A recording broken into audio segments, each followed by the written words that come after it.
It's 12 o'clock. Hello and welcome to Newsbeat. My name is Kenneth. Jesse, here are stories making headlines this afternoon.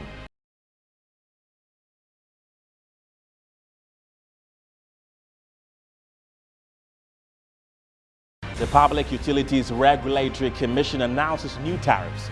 Water tariffs set to increase by 21.55% and electricity by 27.15%, effective 1st September. We tell you more. Prices of foodstuff to significantly reduce as President Akufo-Addo takes measures to help market women with trucks to transport food items from the rural areas to the urban cities. Management of the University of Ghana bans all student gatherings and processions outside their halls following violent clashes between Mensa Saba and Commonwealth halls. And later, we'll take you to Kenya, where that country's Deputy President, William Ruto, edges ahead of his main rival, Raila Odinga, in that country's presidential elections, as the country remains on tenterhooks for the final election outcome in about 24 hours. Details are coming up shortly. Stay with us.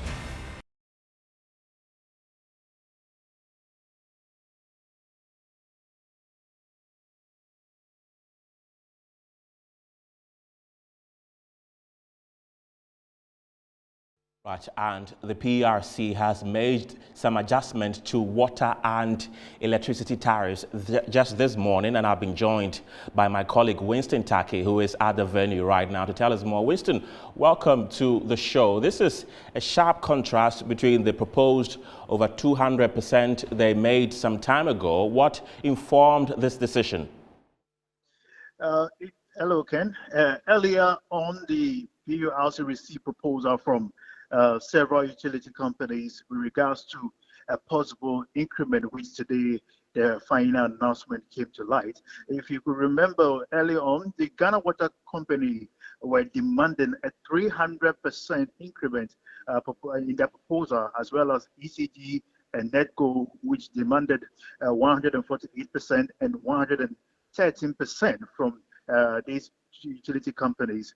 But today, according to the secretary, Dr. Ishmael Aka, who gave the announcement this morning, he said that in considering the pricing, the ECG took into the fact that the cost of power, as well as inflation, and also the exchange rate were some of the factors that they considered, considering the fact that since 2018, which was the last time a tariff increment was announced, there was the need for them to review these prices upwards to benefit consumers, not to be buying power at an astronomical price.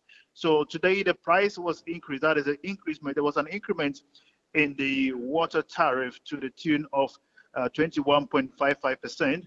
And we experienced a utility tariff of electricity of 27.15%, which will be effective 1st September 2022. Right. When they announced or that proposed over 100% increment earlier in the year, they did indicate that they have plans to modernize their operations.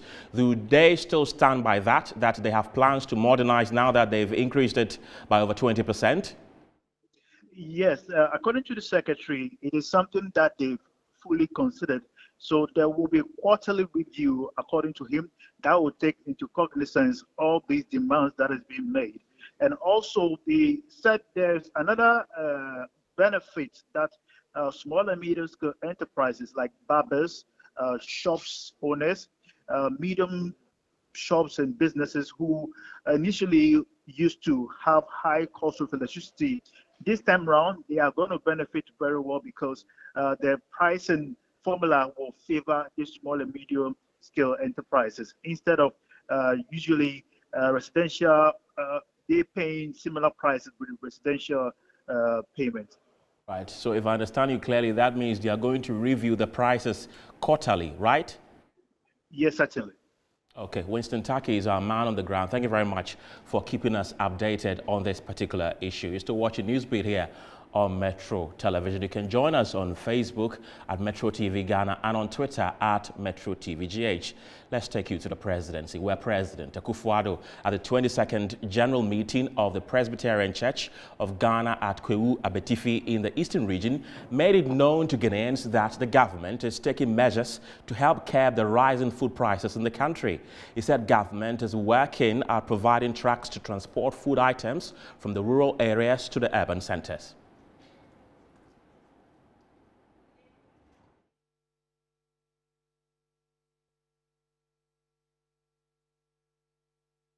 So to get a better understanding of what government intends to do in cutting food from the hinterlands for market women, I've been joined in studio by government spokesperson on governance and security, Pargrave Boache Dankwa. Always good to see you, Mr. Always an Boache opportunity Dankwa. to be on your platform. Right, the president has made another promise, so to say. How does he intend to do that? And so you are aware that the Ghanaian people have been asking for government to really intervene as it relates to inflation, much predominantly food inflation. And so what we have done, like President stated yesterday at the Synod in the Eastern region, is really to be able to fuel vehicles that would be able to transport food products from the various farm gates. And so the farm gates are a lot, from Ejura, Nkoranza, Techiman, Pasa, Tamale, Bogatanga, Navrongo, to be able to bring all those foodstuffs, thereby subsidizing the impact on the Ghanaian people. And so when you go to the market from today, now, you would find that prices of food has been reduced drastically because government has intervened. Saying that from today when I go to market, I'm going to see that? Yes, from today when you go to the market, you're going to see that. So who is going to pay for the cost of transportation? Government has taken full responsibility for that.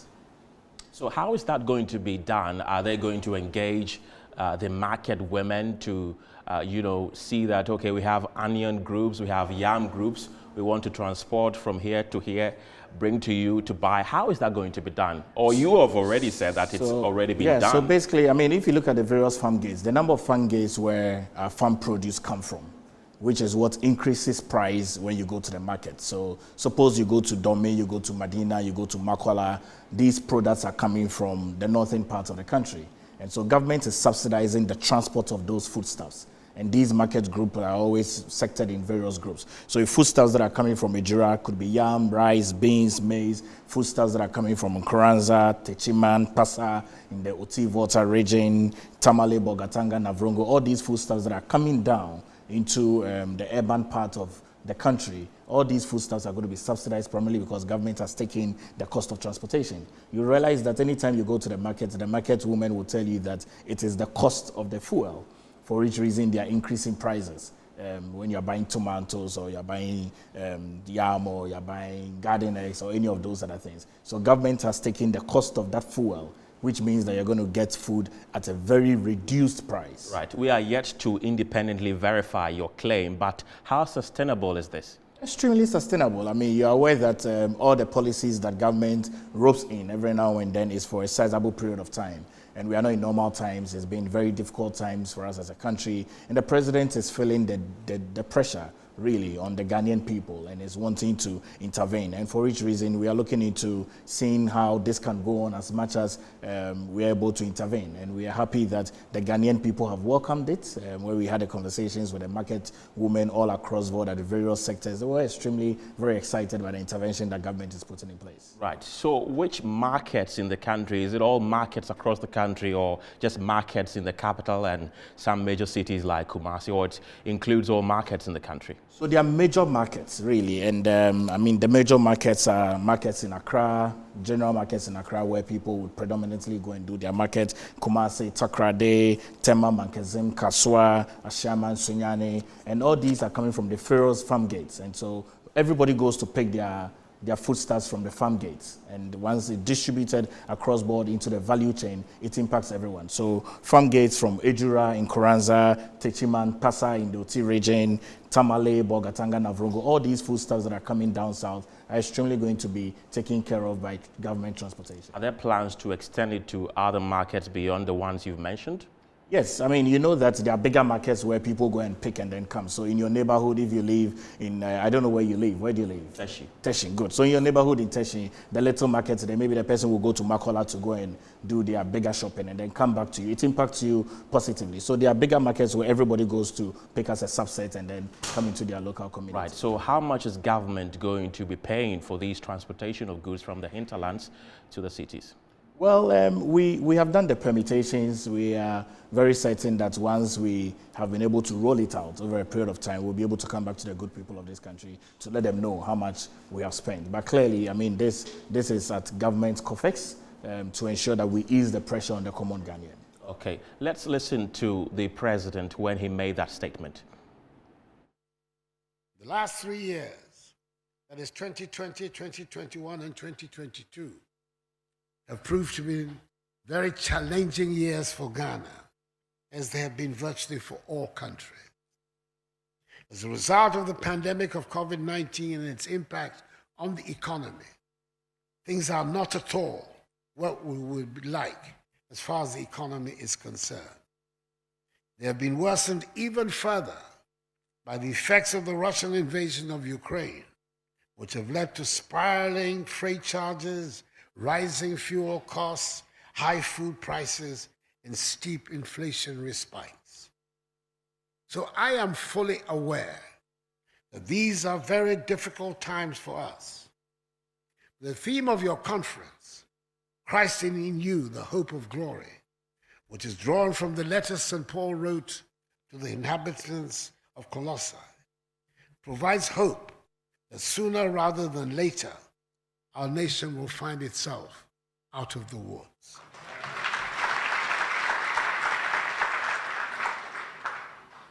The Akufo-Addo government has not thrown up its hands in despair.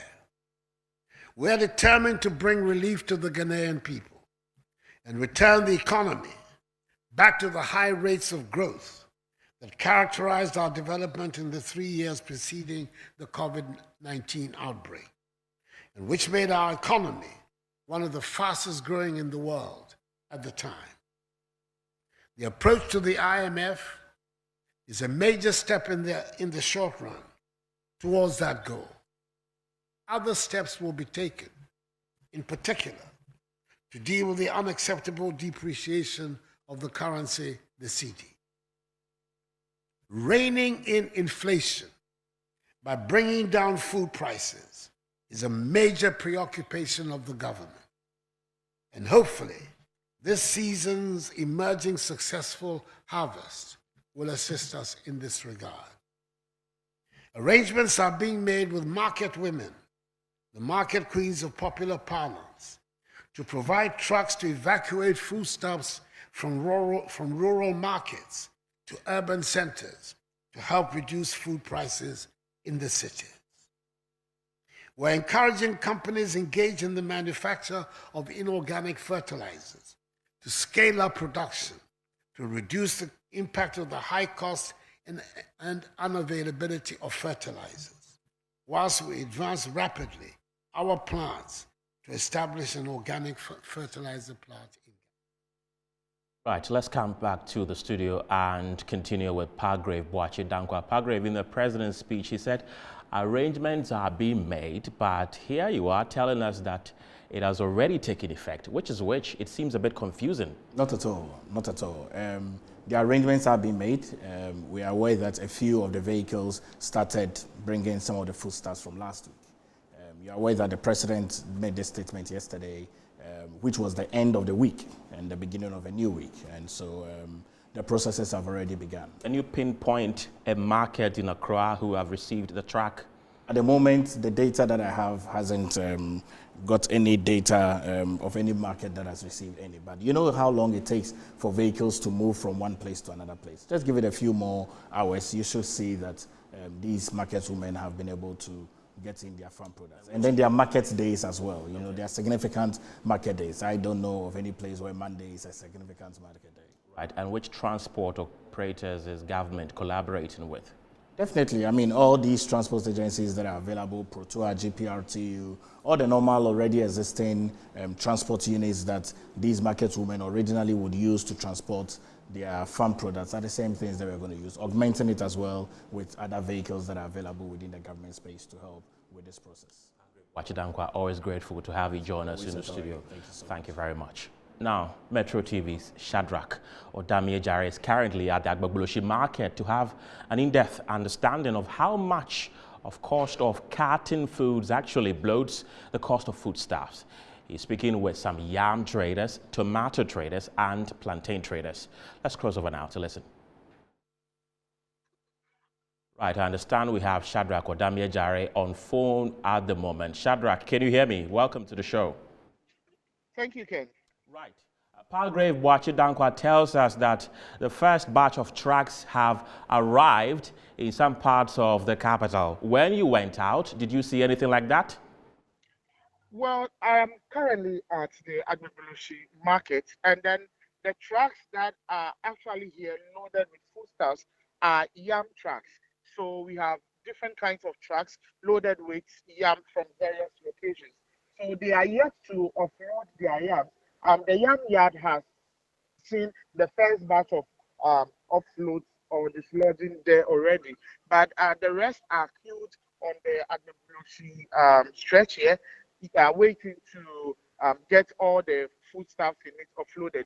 So I've been speaking to some trader. I went to the tomato market where the people who go to the hinterlands to get the tomatoes for us here in the capital, per the calculation, we have people spending about 27,000 Ghana cedis to be able to cut 30 to 35 boxes of tomatoes from the Volta region to Accra.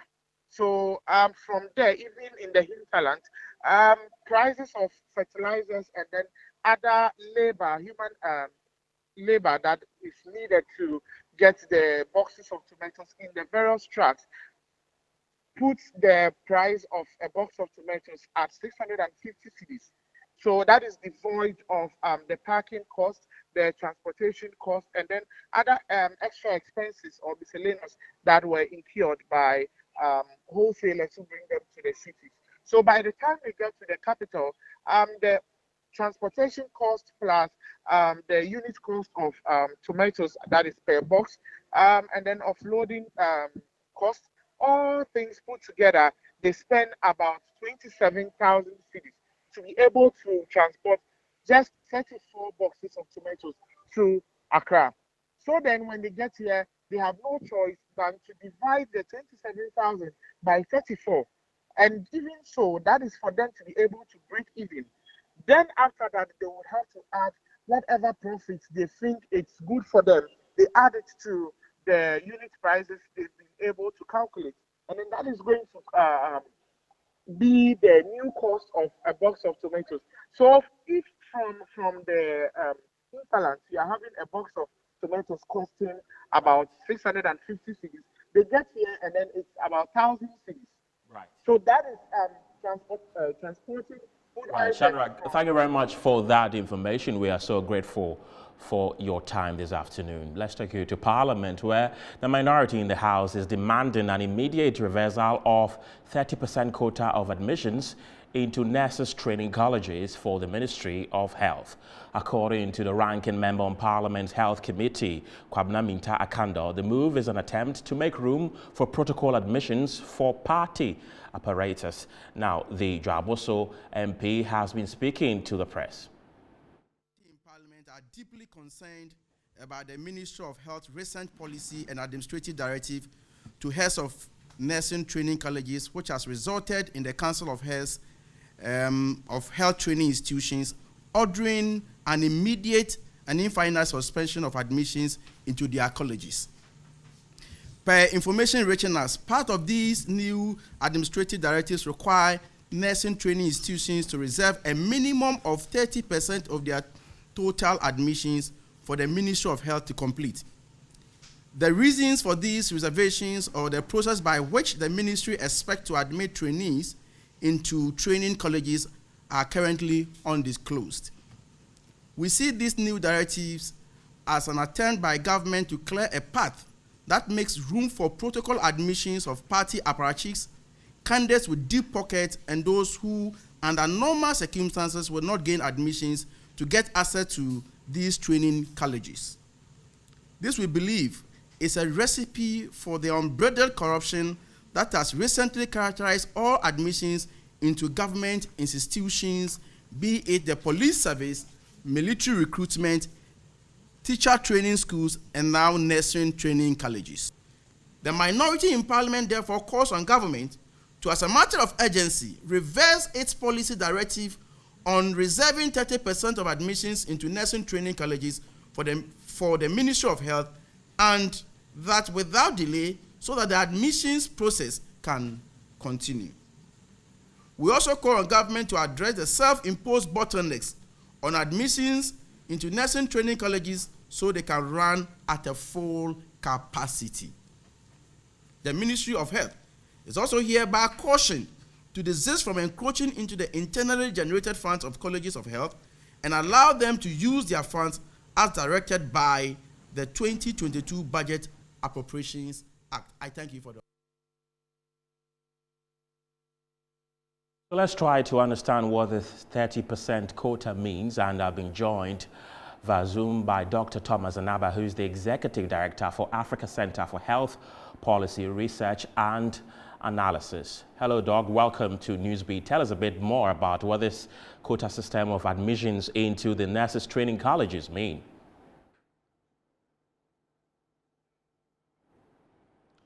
Hello, Dr. Thomas Anaba. Can you hear me?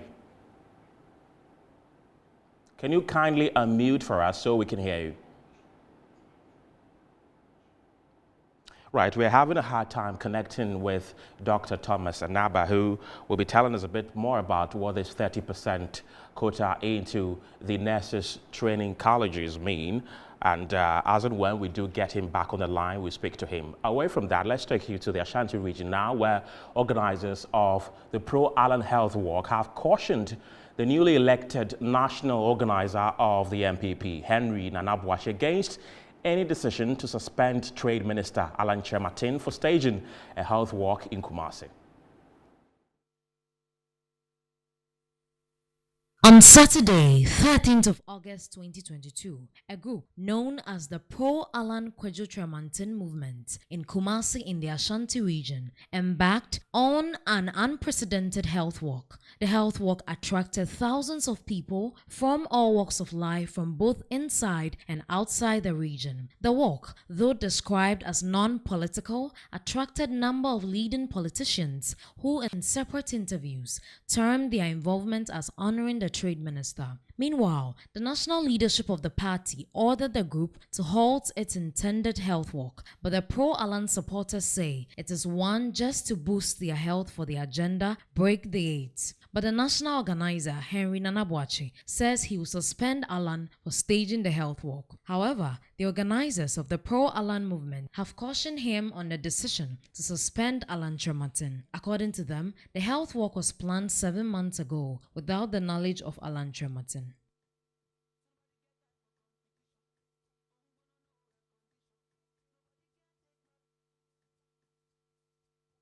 So let's have a conversation on the back of this, and I've been joined by Dr. Jonathan Asante Autry, who is a political analyst, for a conversation on this particular subject. Doc, welcome to the show. What will the implication of this health walk be for the party ahead of their flag bearership election and ultimately the main one, the 2024 general elections?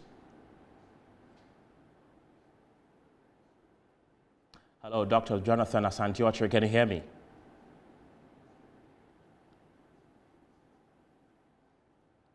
Right, we're having a hard time trying to connect with Dr. Jonathan Asante Autry. I understand your microphone is on mute. Can you kindly unmute for me?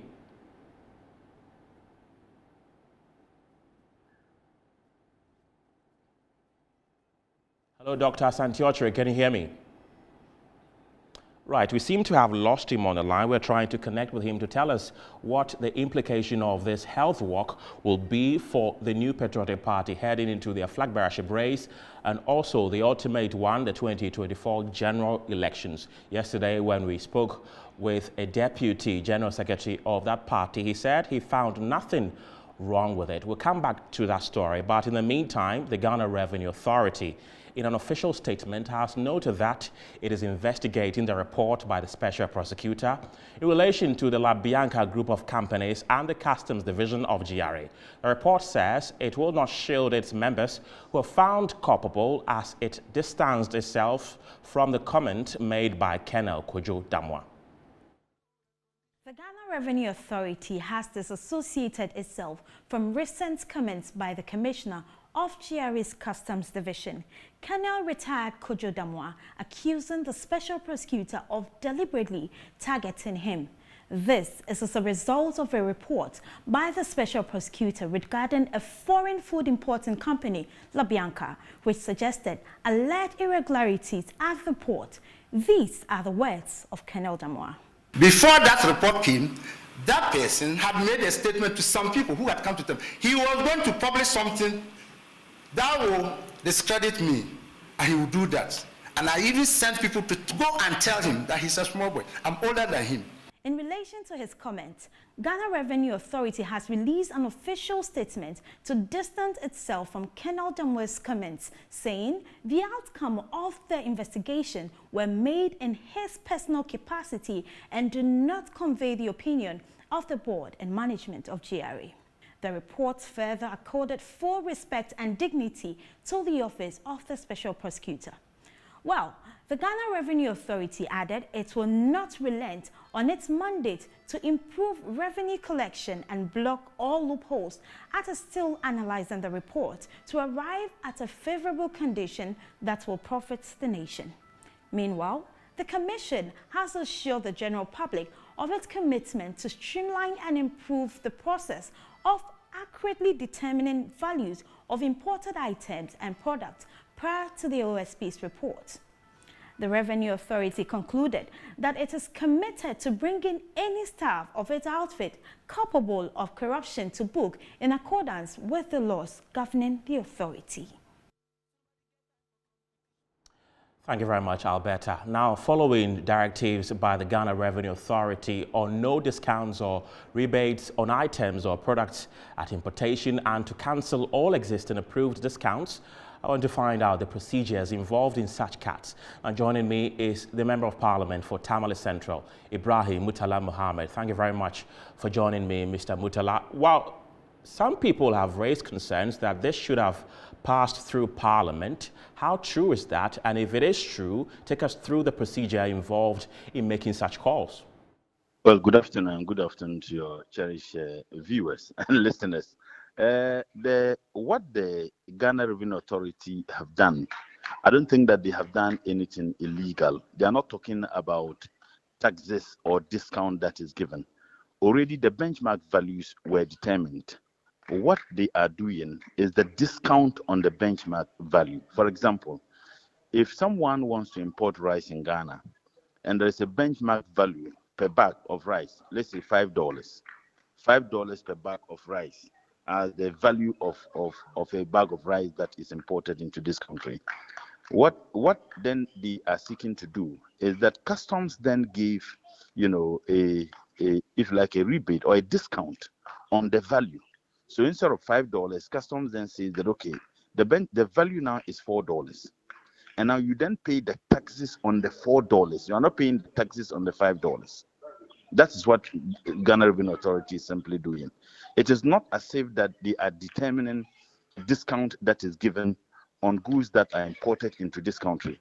But that discount is given on the already determined benchmark value. And that is precisely what they are doing. The only worrying aspects of it, and as someone who is a citizen and a member of Parliament representing a constituency where you have a lot of people who import goods, it is going to make cost of prices, prices of goods that are imported into this country very high. Okay. Because if the benchmark value for a bag of rice, for example, was $5, And now with the discount, they are now paying the tax not on the $5, let's say $4. Now, if you have taken it out, it means that the duties are now going to be paid on the original $5. And if the duties are paid on the original $5, naturally, it's an indirect tax.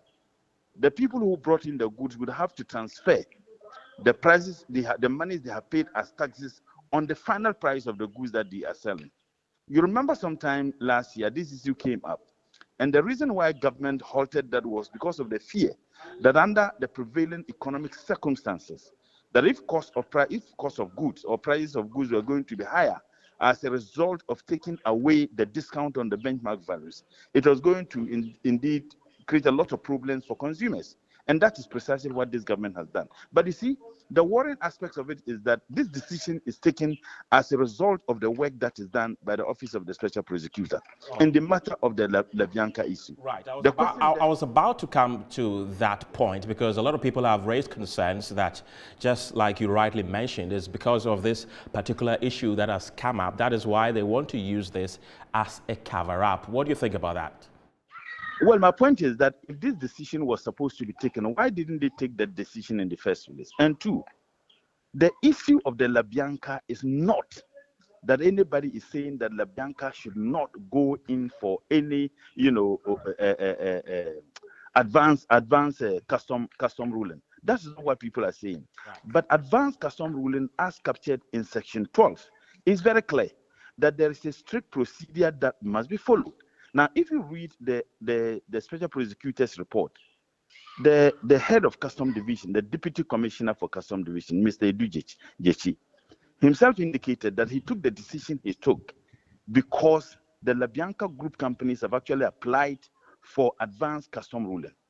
When they interviewed Lubyanka group themselves, in fact, they themselves said that they never applied for advanced custom ruling. So why this position? If they themselves said they never applied for that, why then do you then give them that? And you see, there have been several calls for the woman to resign. Right. And the Special Prosecutor report is very clear that the company did what they did because of the privileged position of the woman as a member of the Council of State and a member of the board of the governing board of Ghana Post and Harbor. I have been told that she is no longer on that board. Right. But at the time of this alleged infraction, she was a member of the board, yet this woman is still at post. Okay, Honorable, I'm afraid for the sake of time, we will have to end the conversation here. But thank you very much for speaking to us this afternoon. Mutala Mohammed is the Member of Parliament for the good people of Tamale Central. This is Newsbeat here on Metro Television. We return shortly from the break with more. Stay tuned.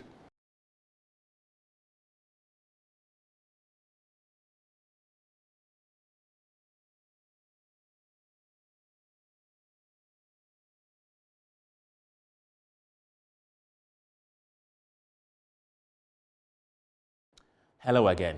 There's tight security at the University of Ghana campus following the clash between students of the Commonwealth Hall and the Mensa Saba Hall. Management has since banned all gatherings and activities on campus. My colleague Kofi Otuobequin is presently at the campus and brings us a situational report on what's happening. Kofi, I believe you can hear me. How are the students reacting to the heavy presence of security on campus? Well, Ken, if you ask me, I would say that students are okay and comfortable with the security situation here at the University of Ghana.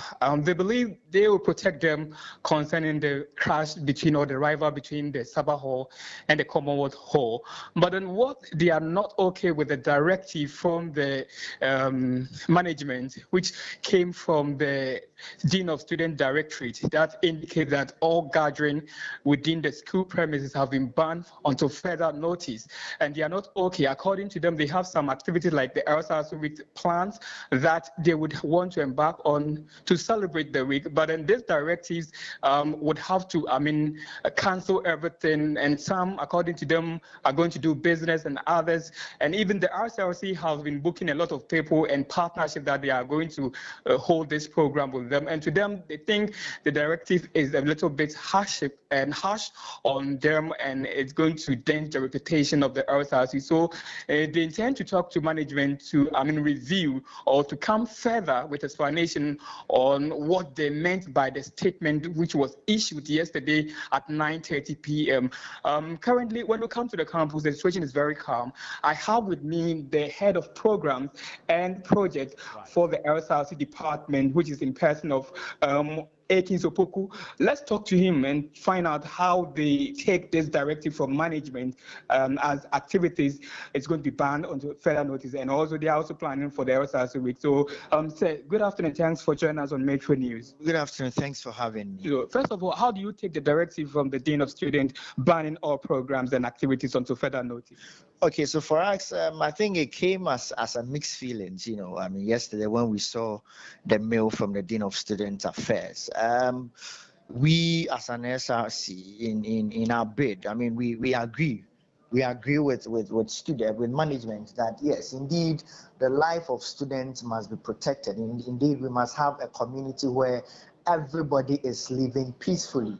That is why, as an SRC, we have so far collaborated with management in ensuring that the fact-finding committee comes up with the perpetrators and then punish them accordingly. What we are not too sure about is the directive that came as to how it is going to affect the 64th SRC week celebration, which is just some few days, away. For us as an SRC, we have indicated that we are going to engage the Office of the Dean of Student Affairs to, as a matter of urgency, try and give us a clarity on the directive, and also if we can come on a middle ground, if we have to refine some of the program outlines so that we wouldn't necessarily have to flout the directives. We are ever ready to do so, because as an SRC, if the entire week celebration is cancelled, it is going to have a huge reputational damage on the SRC, because as you are aware, whenever such programs are coming on, we enter into memorandum of understanding with corporate bodies and all, and we have done that. We are about 90% through with all our conversation with companies that are coming on board, and so the cancellation of the entire week celebration is hugely going to affect us. And we believe that as we have collaborated with management in ensuring that the Commonwealth and Sabah Hall clash is brought to a halt and a lasting solution is I want to find out from the SRC rep, did they not foresee this coming, looking at the recent violent clashes that have ensued on that campus? And also, how is that going to affect their academic work apart from the SRC week celebration? Can you hear me? Right, unfortunately, I've lost my colleague Kofi Otuo-Bequin, who is on the campus of the University of Ghana. Let's take it to Parliament, where the minority in the House is demanding an immediate reversal of 30% quota of admissions into nurses training colleges for the Ministry of Health. According to the ranking member on Parliament's Health Committee, Kwabena Minta-Akanda, the move is an attempt to make room for protocol admissions for the party members.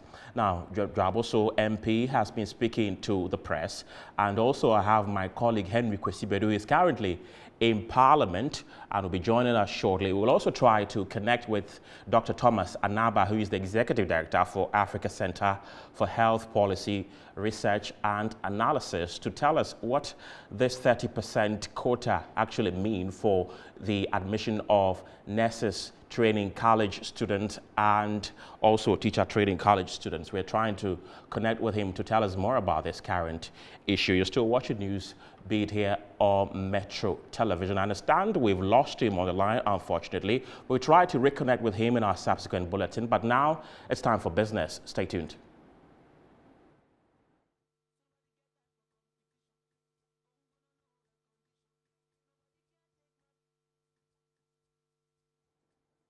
Before we go for the business update, I have my colleague Henry Kwesibedu live from Parliament to bring us an update on what is happening. I understand Dr. Thomas Anaba is also on the line, who is the Executive Director for Africa Center for Health Policy, Research and Analysis. Doctor, finally, good to have you on the show. Tell us a bit about what this quota system of admissions into the nurses training colleges mean. Yeah, thank you very much for having me, and good afternoon to your cherished listeners.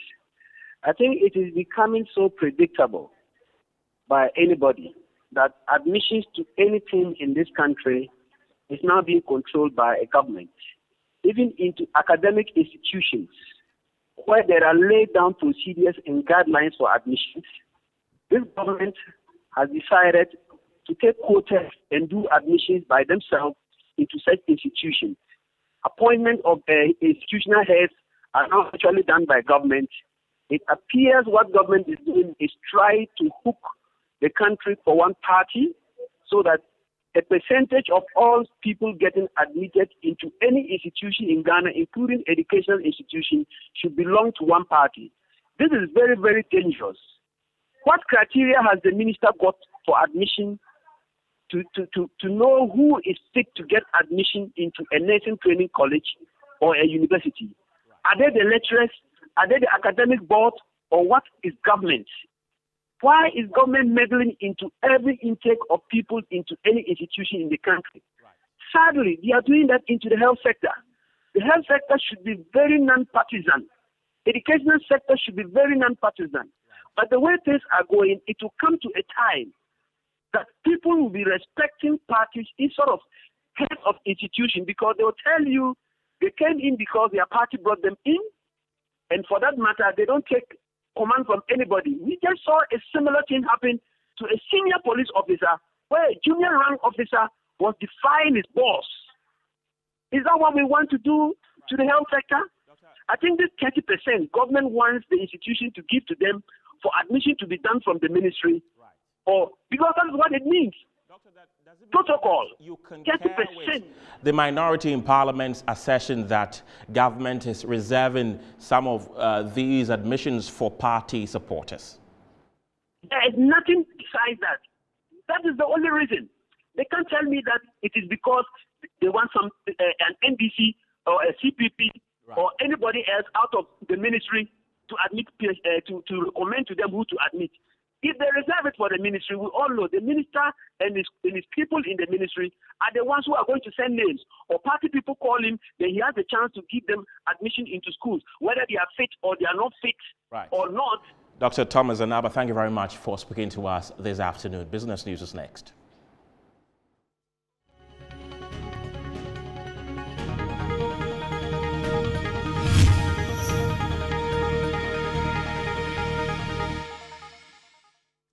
In business today, housing experts have called on individuals to build houses based on their disposal incomes to avoid disappointment.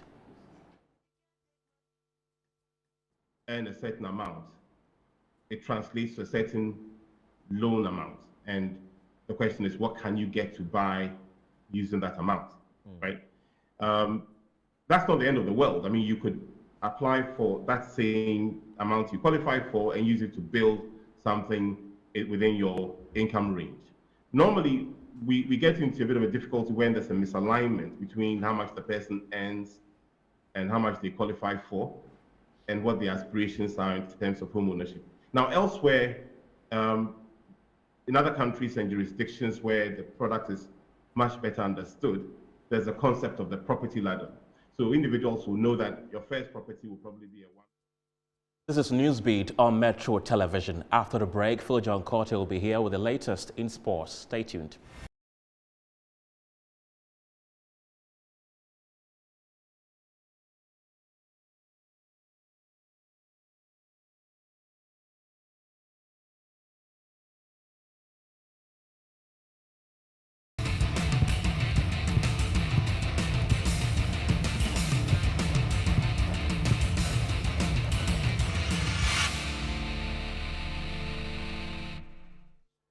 It's 50 past midday in the Ghanaian capital, Accra. It's time for sports. My name is Phil John Quality. The national under-20 women's team, the Black Princess, once again failed to shine at the World Championship when they lost to South Korea by 2-0 in the preliminary rounds of the Mondial.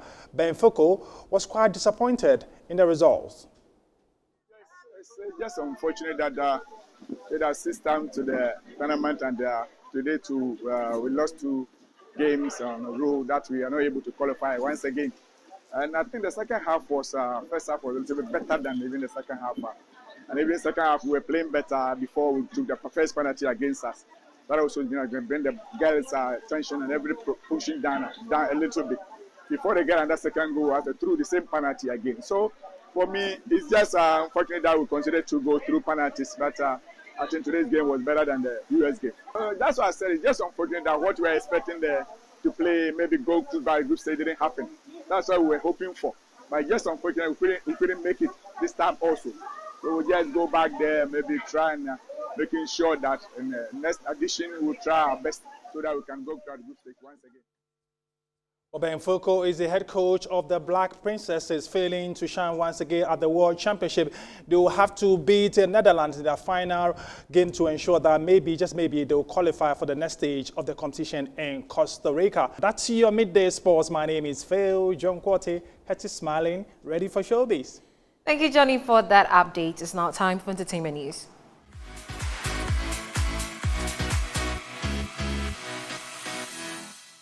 Now, Ghanaian dancehall artist Shatawale has announced the release date for his much-anticipated Gift of God album. He made the announcement during his performance at the Summer Stage on Sunday, August 14, 2022.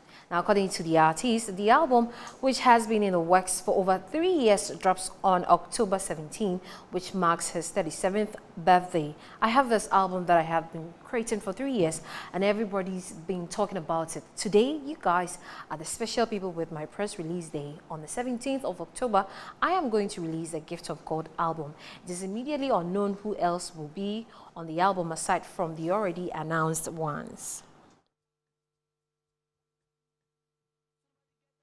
Now, FBI testing of the gun used in a fatal shooting on the movie set of Rust has found that the weapon handled by actor Alec Baldwin could not have been fired without pulling the trigger while the gun was cocked. In the summary of the post-mortem investigation on Hutchins' death, which was formally signed by the New Mexico chief medical investigator, the cause of death is listed as gunshot wound of chest and the manner of death is listed as an accident. Cocking a revolver pistol like the one used on the movie set involves pulling the hammer of the gun back to prepare the weapon to fire. When the hammer of the gun is released forward with enough force, as happens when the trigger is pressed, it strikes the primer of a round of ammunition, causing the gun to fire. The FBI forensic report was handed over to the Santa Fe County Sheriff's Office as part of the ongoing investigation into the fatal on-set shooting. The report found that the gun, a .45 Colt caliber Philly Pieta single-action revolver, could not be made to fire without a pull of the trigger. That's it for the entertainment news on Newsbeat. My name is Harriet Adi Ken. Thank you very much, Harriet. International news is next.